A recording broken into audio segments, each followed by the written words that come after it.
I would say, let's just take a step back and let's understand, why are we even considering faith? What is it that you're looking for in terms of your relationship with God? You don't start with the rules, you actually start with the relationship. And the relationship with God is really the beginning and the end and everything in between.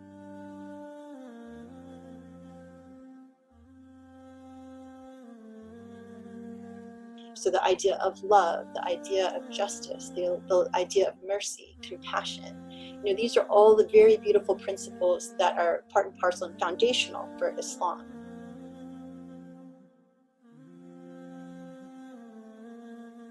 It's important to understand for yourself, like, what is it that you're actually searching for? What are you looking for? And what are you hoping to achieve?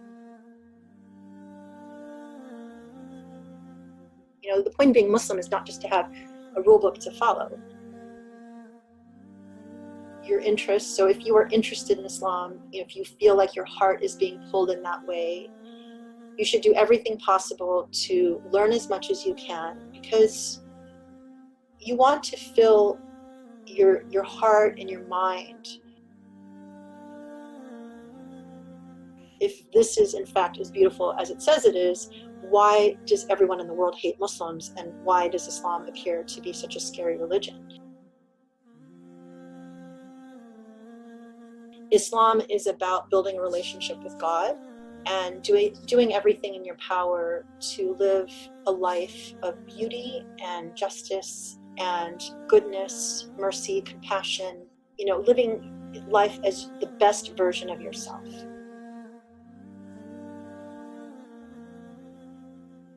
Today's guest is Grace Song. It is the second time she's been on the show, and she's also a convert. Welcome, Grace. Assalamu alaikum. How are you doing, Adee? Walaikum salam. I'm doing fine, thanks. How are you? Great, thank you. Thank you for having me again. You're very, very welcome. So the first time we had you on the show, you told us your story about your conversion to Islam and your experience. We'll put a link in the show notes to this episode to that, if anyone wants to go to listen to your story. Today's show, we're gonna ask you more questions about advice. So advice for people who are thinking about becoming Muslim. So can you just give us a quick intro about yourself? Sure. So as I mentioned in my last discussion with you, I've been a convert for 26 years, and I grew up in America.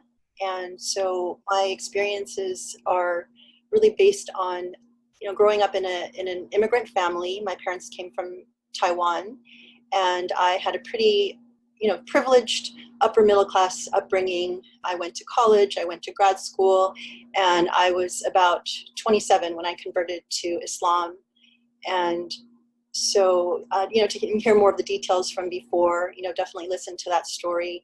But I think it's always really important whenever you are listening to someone about their experiences, or if you're wanting to understand someone's perspective about Islam, that it is really important to know the lens in which they view the world and what their experiences have been, because there's so many different people that have had different experiences with faith and finding Islam. And Islam is such, it's so difficult to be a Muslim in this day and age. And, there are so many Islamophobic forces in the world, and a lot of sources of questionable and hateful information.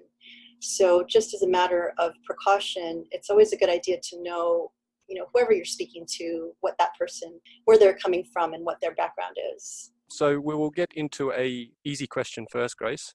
What would you advise to someone who was, having doubts about doing the prayer and because it's in Arabic and, a foreign language, and they're sort of, having doubts about this?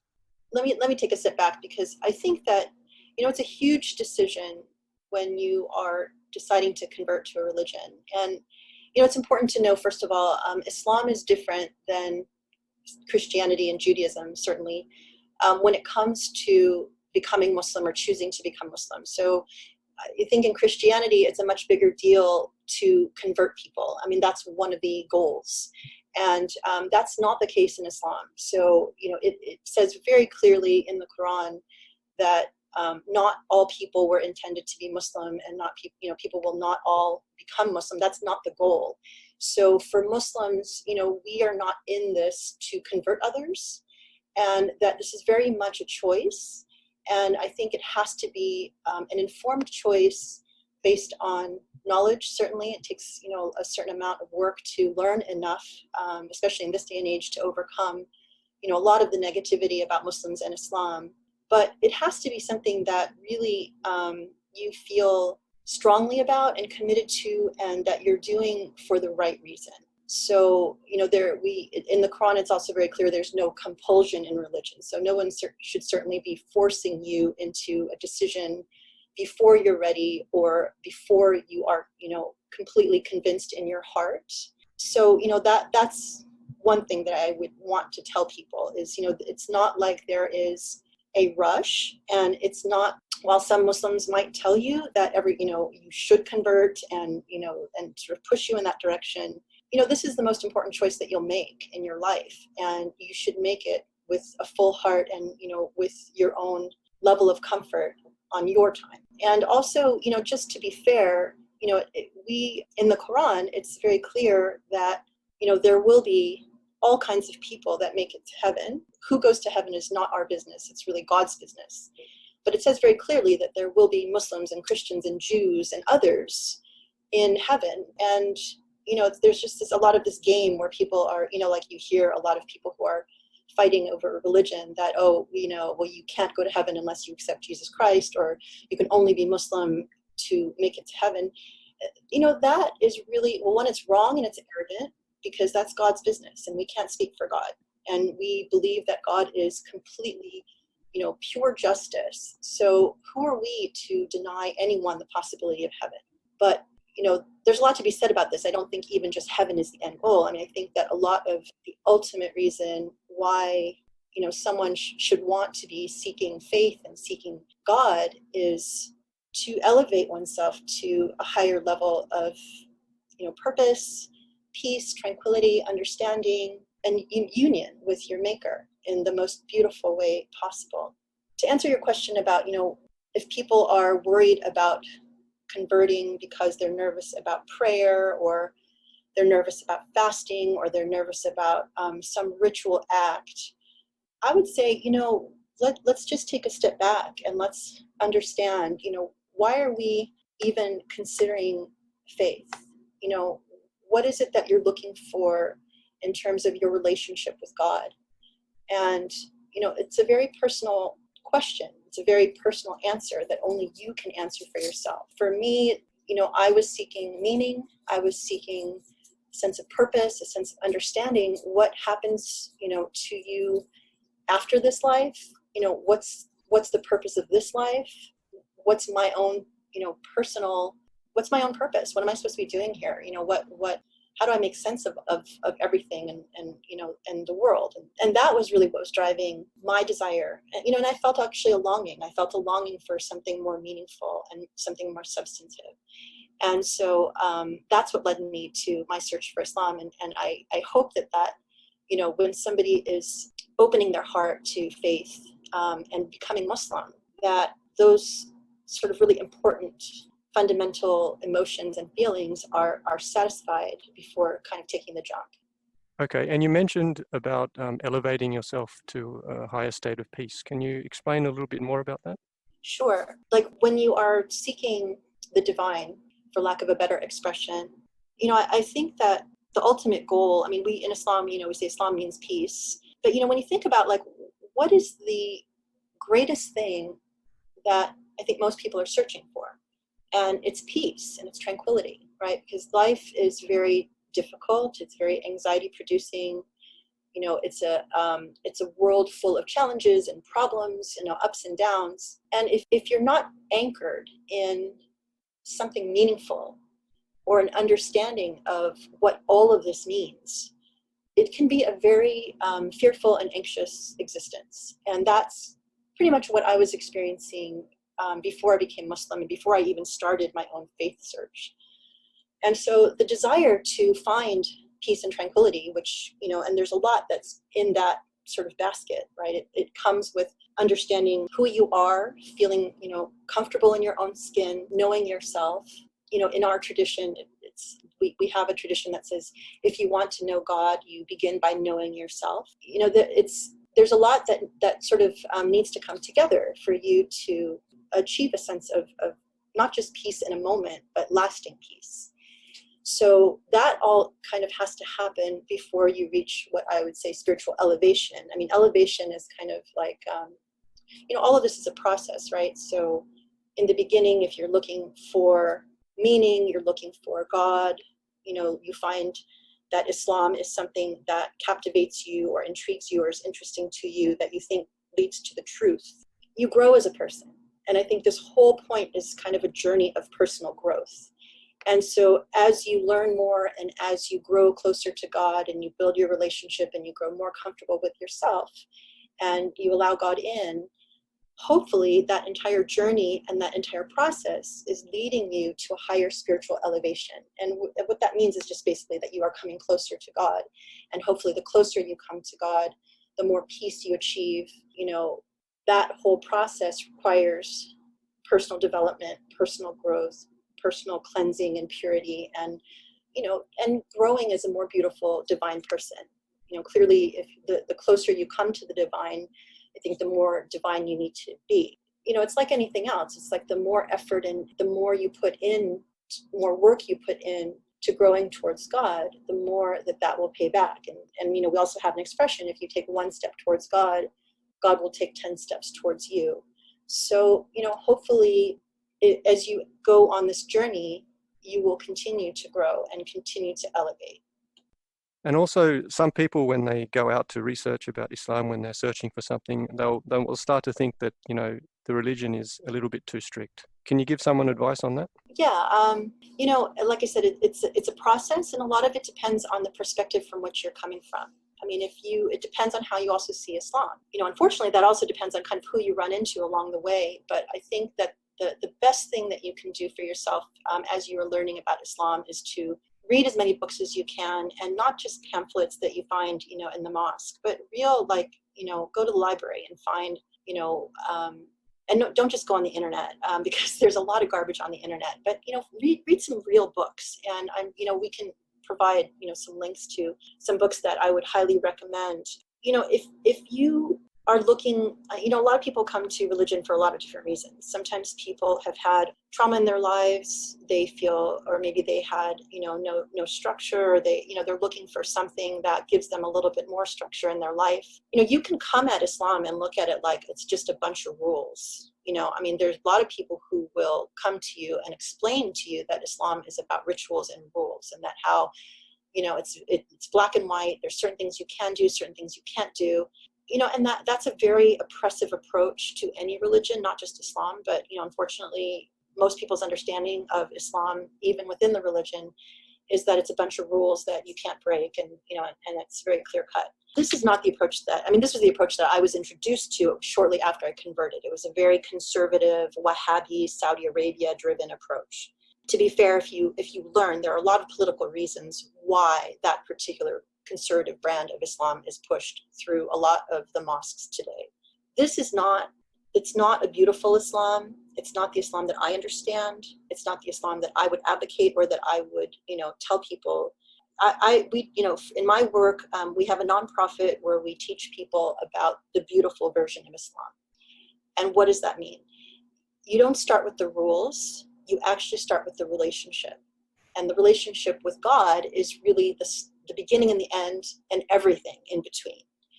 We as human beings were created with some intuitive understandings. So, when you look at a baby understands love. A baby understands laughter. A baby understands, and even a child and a toddler understands fairness and justice. And these are the qualities that God gave every single human being, at the start. And these are the things that oftentimes get crushed as a human being grows and gets exposed to different other ideas or different people or different value systems and things like that.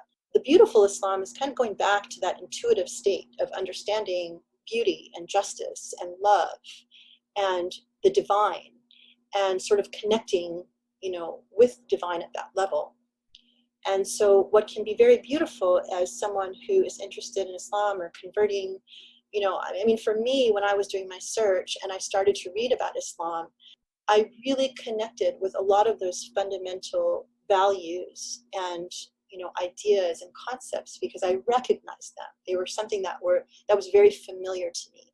So the idea of love, the idea of justice, the idea of mercy, compassion, these are all the very beautiful principles that are part and parcel and foundational for Islam. So that's an active choice. You can choose an Islam that is authentically beautiful and loving, and because we know also from our tradition, God is beautiful and God loves beauty, and that is a very important way of understanding what is authentically Islamic. So the Islam that we teach is, if it is something beautiful, then it's of the divine. But if it's something that's ugly or oppressive or dark or anxious ridden, that by definition cannot be of the divine. It cannot be God, because that is not what God is.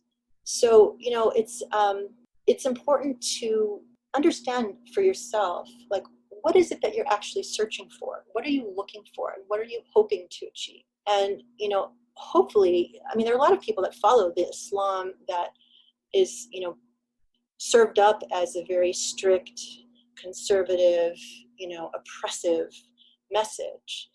But that is a very modern interpretation with a whole bunch of political baggage attached to it. It's a 1400-year-old tradition. And if you look at how Islam was at the height of civilization, when everybody wanted to be Muslim, because it was an amazing thing to be Muslim, and Muslims were at the forefront of every single advancement in humankind. We even live with all of the things that Muslims have invented to this day, everything from coffee to arithmetic to astrology. I mean, you can find books about all the things that Muslims invented. That is what made Islam that beautiful message. That was what was driven from this divine message that came from God. So I think you have to be very discerning as you're learning and as you're talking to people. You have to know that this beautiful version of Islam exists. And that's where you start. So you start with the foundational, values. And I think that when you understand sort of the foundations, then things like prayer, things like fasting, things like, giving charity, all of the other rituals make more sense. When someone comes and throws at you, here's the list of things you have to do to be Muslim, then you really are not understanding, what gave rise to all of that, and what is the purpose of all of that, and what is all of it actually intended to do. The point of being Muslim is not just to have a rule book to follow. I mean, these are things that help to build your character, to strengthen you as a person, to make you build your empathy towards others, if they're understood in the right way. So, to your point about prayer in Arabic, we can get into discussions about the detail of, okay, why do you have to pray in a particular language? Why can't you pray in your own language? And I think that there are nuanced conversations that you can have about that. Just to give you an idea, there is an importance to praying in Arabic for continuity. But when you talk to God and when you pray to God, you can speak in your own language. You should speak in your own language. That you should connect with God in a very personal way, in a language that you understand. But there are certain rituals that, the Prophet taught us that we should do. And you can understand, it's a very beautiful idea that, if you're from Australia and you travel to Japan and you go to a mosque and you pray side by side with someone in the same language, that's a beautiful, bonding ritual. But that's not something that should prevent you from learning to communicate, and connect with God in your own language, in your own way. So I think it's understanding that there are certain reasons for certain things, but there's a whole world of ways to connect with God that help build you as a person. Okay, thank you for sharing that. And what about someone who is being held back by the fact that their spouse does not want to convert to Islam, and they will probably be very negative about it? I mean, this is one of those things that, again, you have to make your own decision based on your own conscience and your own connection with God. We understand as Muslims that, this life is a short life. It's a test. There's a life that comes after this life. And what happens after this life depends largely on what you do in this life. So, and if you start with your relationship with God and you say, okay, you know what, I believe in God. I believe that God is a creator of all of these things, and that God is in charge, and that, when this life is over, that I will go back to God, and that God is really the only constant. I mean, in this life, things come and things go, people come, people go, situations change. I mean, the only constant really is change in our world here. And it's a hard life. A lot of people live very difficult lives and they spend their whole life suffering. Other people have very simple lives, so it's but when you understand that there's a God that's in charge and that there is a logic of justice and beauty, and, there's a reason why things are the way that they are, I think you have to understand that, there's something bigger than us. And I think one of the things that has given me the greatest amount of peace in living in this world as a Muslim, and a lot of gratitude for being Muslim, is that when I see the inequities in this life and how just difficult life is and how unjust life is, and when you understand that there is justice, there is going to be ultimate justice with God, there is going to be something better. And the more you read about the tradition, the more you read in the Quran, the more you understand this tradition, that you understand that there's a reason for all of these things. You also understand that the most important relationship that any individual can have is that relationship with God. So when I chose to be Muslim, my parents hated the fact that I was Muslim. And I talked a little bit about this in our last conversation, but they really thought that I was like going off the deep end and that they needed to save me from joining a cult. And things got very serious very fast. And really it was because I believed so strongly in being Muslim, and they felt so strongly that what I was doing was wrong. We could not, come to a meeting point. And things got, dangerous to the point where I really did have to cut relations with my parents for about 8 years. And it was because once I felt that I understood the truth, and I believed with my whole heart that, God is real, and I believe that this tradition is the truth, and I believe that there's nothing more important than this. If you come to that conviction, then, nothing will shake how you feel about that.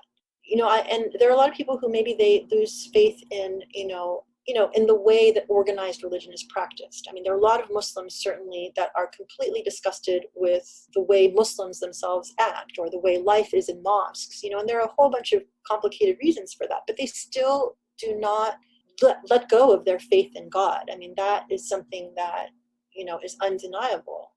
To me, it's like, once I felt that connection with God, it was not going to let even my parents get in the way of that. And I was very close with my parents.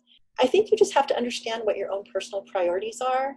When you die, your husband or your spouse or your partner is not going to be there, and it's going to be you and God. And if you choose your partner, or you choose someone who's preventing you from doing something that your heart is calling you to do, on the final day, God is going to ask you, well, why didn't you choose to be Muslim? Why didn't you stay Muslim? Why didn't you trust in me?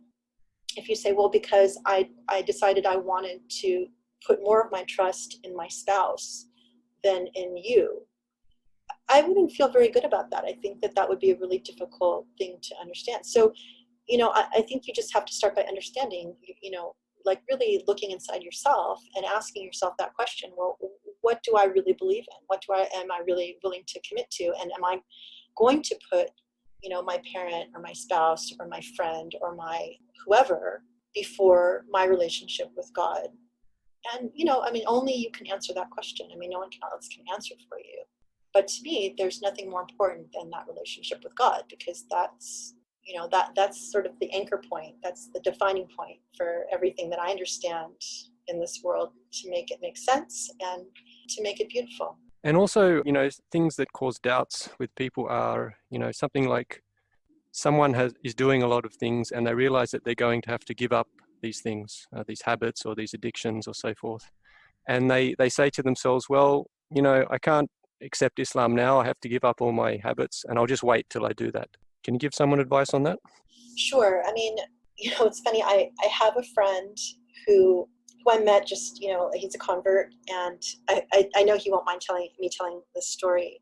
In high school, he became very interested in Islam and did a lot of reading and became convinced that Islam was the truth. And, he really liked it. But he decided that same thing. It's like, well, I like drinking a little too much and I don't want to give it up.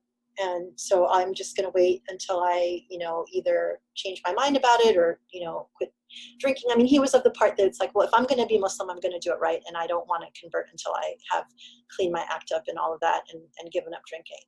So fast forward 10 years and he's still in the state where he believes Islam is the truth and still hasn't given up drinking. So what happens to him? He gets cancer.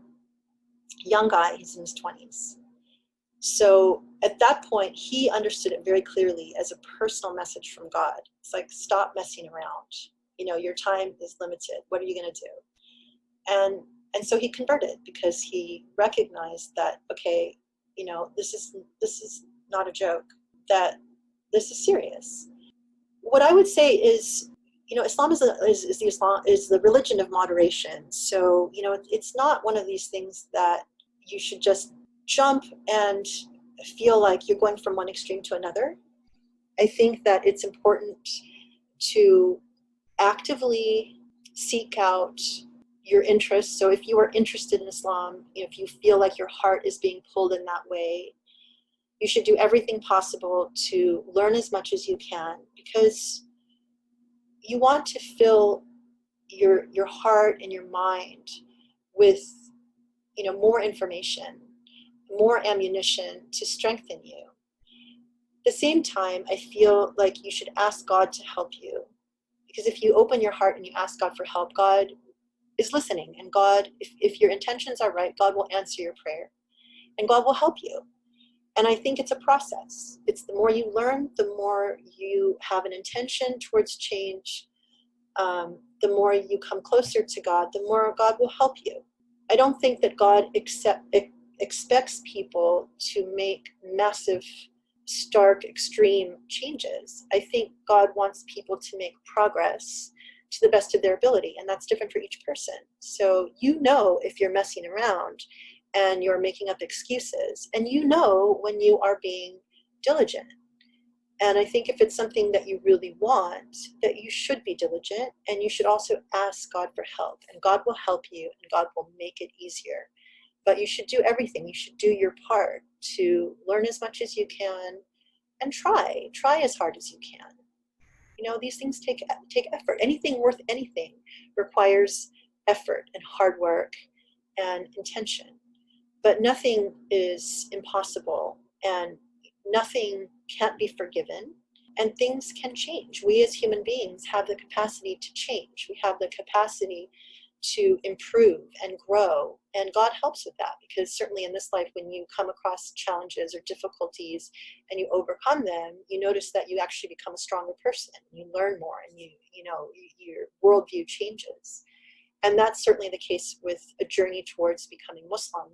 And once you become Muslim, becoming a better Muslim and becoming a more pious Muslim, you grow. So I wouldn't be discouraged. I would say that try your best. Don't give up if you fail a few times or a bunch of times. Like anything else, it's a process, it's a journey. And as long as you're learning and you're growing and you're doing what you can, and you're asking God for help, then you can get there. And what about the topic of extremists and terrorism in Islam? This can be holding people back as well from converting. Can you tell us about this? You mean when you notice that it seems that all the terrorists in the world are Muslim? The impression? Yeah.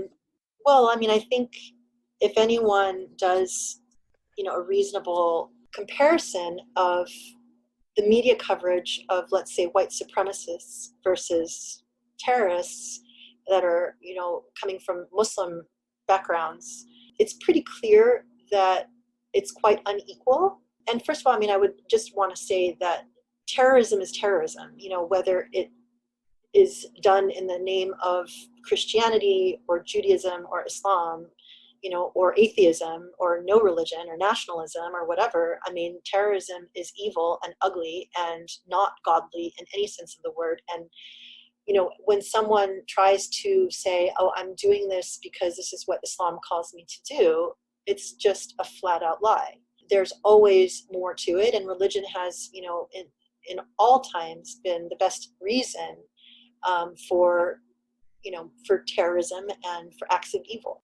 Like I said in my last conversation with you, it took me a long time to overcome all of my negative perceptions of Islam. And, the whole terrorism thing was a huge part of that, because if you are not Muslim and you are just barely paying attention to the news, you will definitely get the impression that every single Muslim is a potential terrorist and that Islam is somehow, a violent religion.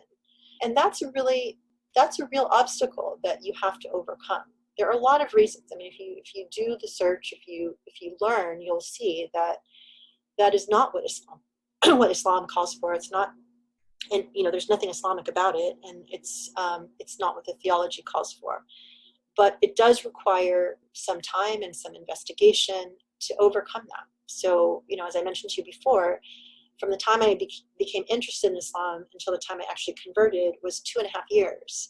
And the vast majority of that time was spent, studying and learning enough to overcome all of those prejudices I had about Muslims. I actually was like, okay, this religion sounds really beautiful and all of this, but, I don't understand.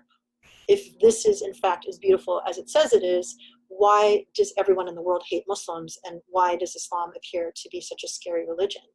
And there is an answer for that, and it's you just have to come to that on your own. It's not true. It's not, Islam is a beautiful religion, but a lot of people use Islam to scapegoat evil ends. And, like any religion, you will find extremists, and you will find in every religion people that commit horrible acts in the name of religion. And so, you can ask a Christian and a Jew the same question. Does your religion call for violence? Well, no, it doesn't. But then why are there people that do it in the name of, of your religion? Well, because they're human beings, and that's what human beings do. And often when people first come to Islam, Muslims will tell them that Islam is a way of life. Can you explain that a bit further? Yeah, I mean, this is one of these expressions that people use oftentimes, and I think that it can be understood in a number of different ways depending on your vantage point. A lot of people who are of the more conservative, ritualistic, Islam is about rules orientation, will say Islam is a way of life because they're trying to express that, we have rules kind of for everything. That Islam touches upon every aspect of life, and all you really need to do is follow this very, simple guide. So, we pray 5 times a day, we fast, men and women don't interact except under these particular circumstances. I mean, it's like they'll literally pull out kind of the laundry list of rules. So that's one way to understand Islam as a way of life. So in some ways, when people are looking for guidance and structure and something easy to follow, that is actually quite appealing, because they want to be told, okay, if I do X, Y, and Z, then I'm good with God and life is easy. All I have to do is stick to this plan. That's not the Islam that I subscribe to. So for me, the Islam as a way of life has a very different meaning. And it comes back to what we were talking about earlier, which is Islam is about building a relationship with God and doing everything in your power to live a life of beauty and justice and goodness, mercy, compassion, living life as the best version of yourself. And that is a much more complicated thing, because in some ways it's easy and in some ways it's not. I mean, I think people inherently know what is beautiful, what is loving, what is good, and what is the opposite of those things. So you know yourself well enough to know when you're being, the best version of you, and you know yourself when you're not being the best version of you, whether it's like, oh, you're being impatient, you're being, stingy, you're being angry, or whether you're being kind, you're being generous, you're being patient. And to me, when you say Islam is a way of life, It means Islam wants you to be the best version of yourself. Of course, all the time if you could, but that's impossible because we're human beings. But that we should strive to always be the best version of ourselves, that we should strive to always conduct ourselves in a dignified manner, with love and kindness and goodness in our hearts, and fully aware of God as if God is our partner, like God is with us on our journey doing everything. So that basically like God is watching you. It's like when the idea of, you're on your best behavior when someone's watching you.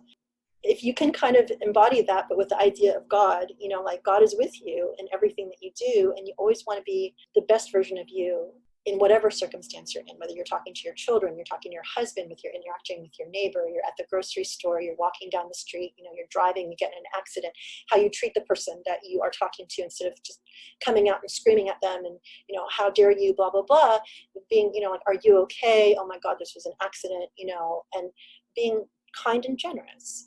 So to me, that doesn't come with a rule book.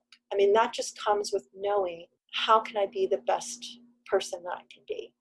And how can I act in a way that would make God proud? A God that is a loving God and that wants me to push myself to be always better, more patient, kinder. And it depends on, so to me, that's what it means when I understand Islam as a way of life. It's like living a divine existence, living a good existence.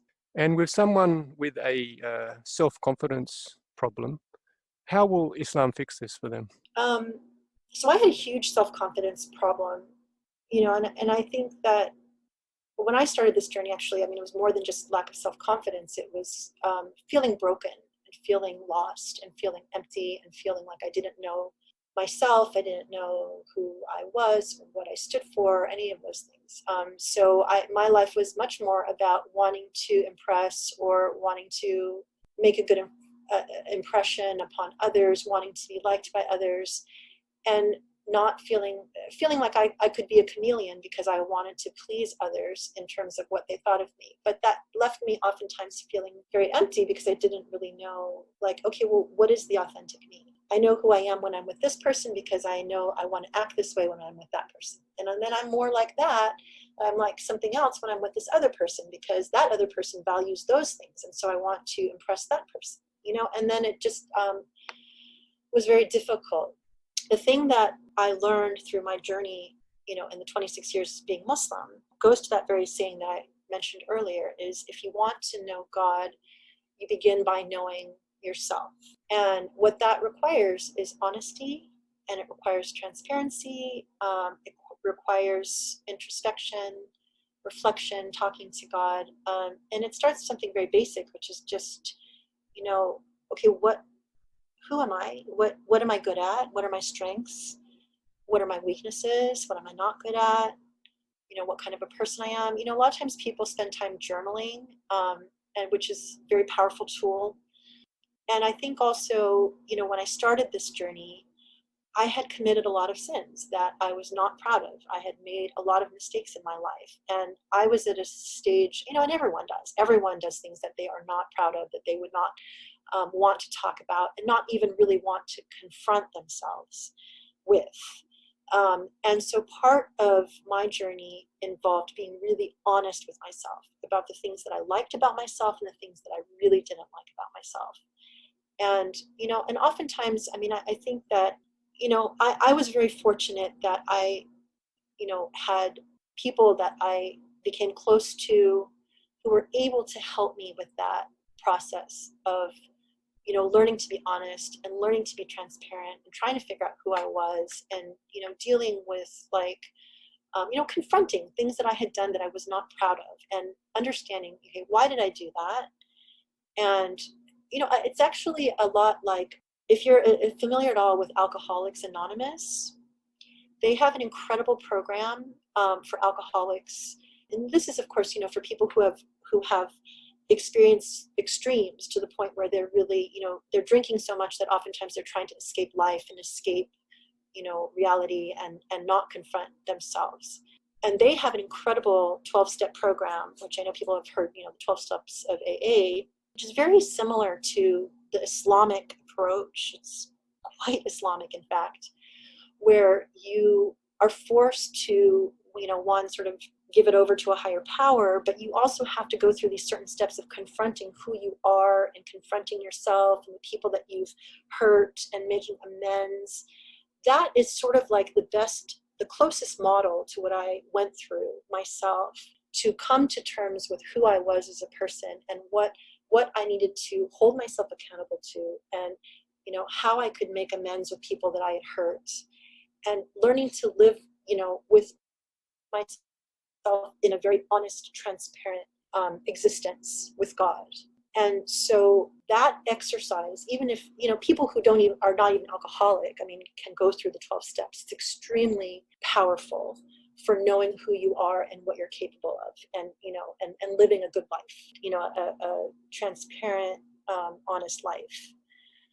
That, I think, is really important to get past the insecurity, because if you can confront the truth of who you are and own it and not be ashamed and recognize people make mistakes, but the way you get over it is you ask for forgiveness, from the people you hurt and also from God. You can reclaim your own dignity, and you can say, I'm not a perfect person, but I'm trying to be a decent person, a loving person, someone who loves God. I'm not afraid of the fact that I make mistakes. I'm not perfect. Only God is perfect. But let me understand what God gave me as a person, what gifts, what strengths, and things that, and maybe God didn't give me certain things. So, let me understand what I'm not good at, so I can focus on using the gifts that God gave me to, find my purpose and to find the way that I can contribute to society. I can contribute to my family. I can contribute to, my own growth, and become comfortable in your own skin. The only way that you are going to overcome insecurity is to become comfortable in your own skin. And that means getting really honest and, and open, so you have nothing to fear.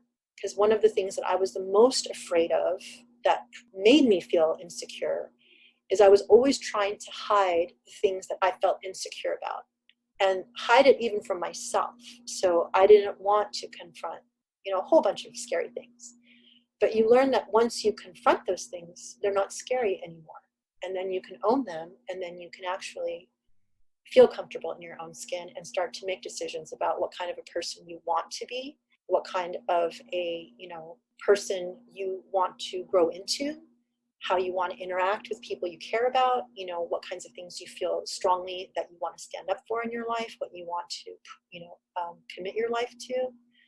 So it's a process. These are hard questions. They take time, and they take a lot of reflection, and they take a lot of prayer, and they also take a lot of help from God.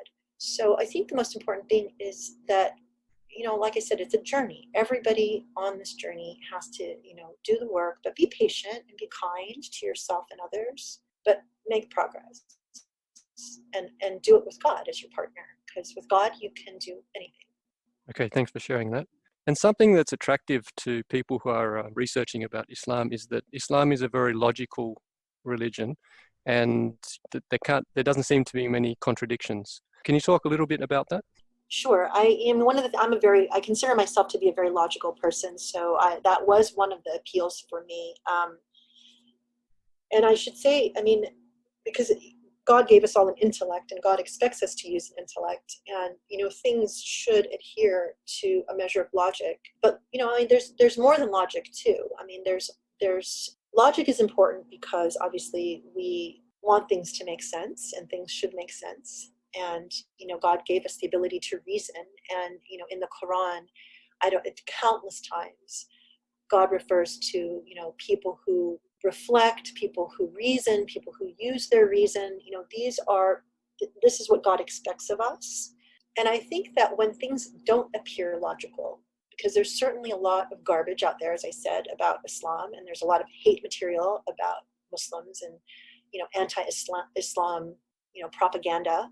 I think that it's very important to recognize that because God gave us an intellect and God expects us to use it, that when you are trying to learn about this religion, that things have to make sense both in your mind and in your heart.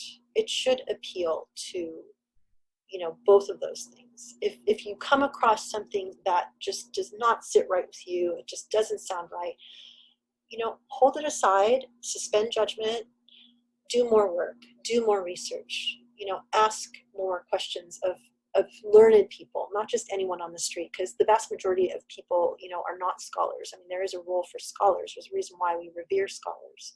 And not all scholars are the same, and not all scholars are of equal ability or equal, enlightenment or wisdom. So you have to be discerning again. But I think that not everyone was intended to be a scholar, and not everyone needs to become a scholar. God gave us enough to figure out what is authentic. And I think things have to sit well with your mind and your heart. And it should be beautiful. It should be reasonable. It should be loving. And, and if anything doesn't fit into that, then hold it aside. Maybe you're not sure, then learn more. But again, it's like if it's not, if it's ugly, if it's illogical, if it is offensive or just, off-putting, then it can't be worthy of the divine or authentic to Islam. And I think that that's a very powerful, measure or heuristic or just tool that you can use to filter through what is authentic and not. Okay, and this will be the last topic, the last question I have. Okay, so the question is, like when someone's searching and then, God starts sending them messages in some way, and they feel that it's from God. Sometimes it can be a beautiful spiritual feeling, or sometimes it can be like, a big shock to someone. How does someone deal with it and give them advice on how to interpret these messages from God? So the tests are, in a way, part of the message from God, right? It's part of your engagement with God and part of your growing towards God.